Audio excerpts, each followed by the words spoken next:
Hi and welcome back. Now, in an earlier chapter, we had seen how we could create users in a SQL database server. So for these users, you can actually go ahead and give special permissions. So you can say that if a user is only allowed to perform the select query, let's say on some certain tables, you can go ahead and provide those permissions. Now over here, we have actually seen how to create a SQL user within the SQL database server. But when it comes to an Azure SQL database, you also have the ability to use users who are defined in Azure Active Directory. So remember, Azure Active Directory is your identity store. So instead of actually creating a separate database user in your Azure SQL database, you can actually go ahead and just make use of the users who are defined in Azure Active Directory. And then you can go ahead and give access to those users onto your Azure SQL database.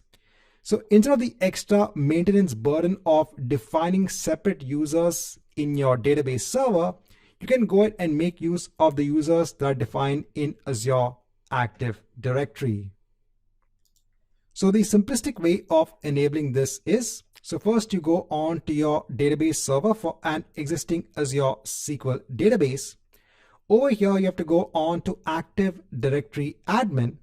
And the first thing that you have to do is to go ahead and set who is going to be the administrator from your Azure Active Directory user list. So who is going to be the administrator for this particular database server?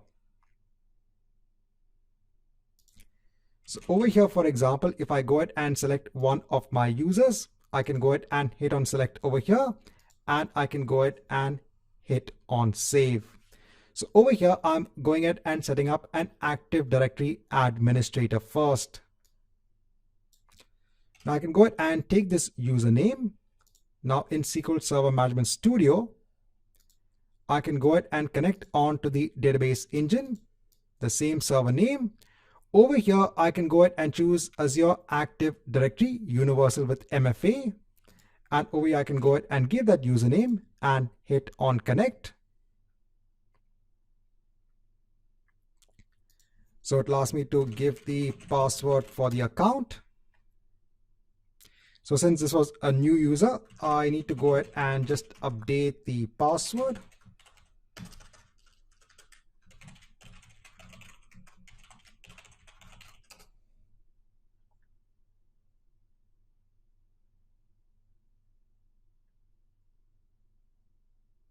So now it's going ahead and connecting onto the SQL database server. So over here, you can see the advantage is that you are actually going ahead and ensuring that you use users who are defined in Azure Active Directory. Over here, since you've gone ahead and set an Azure Active Directory administrator, that administrator can go ahead and see all the databases on the database server. But then now this administrator can go ahead and add users from Azure Active Directory and give them selective access onto the databases within the database server. So over here, I just want to go ahead and show you the integration between Azure Active Directory and the Azure SQL database server.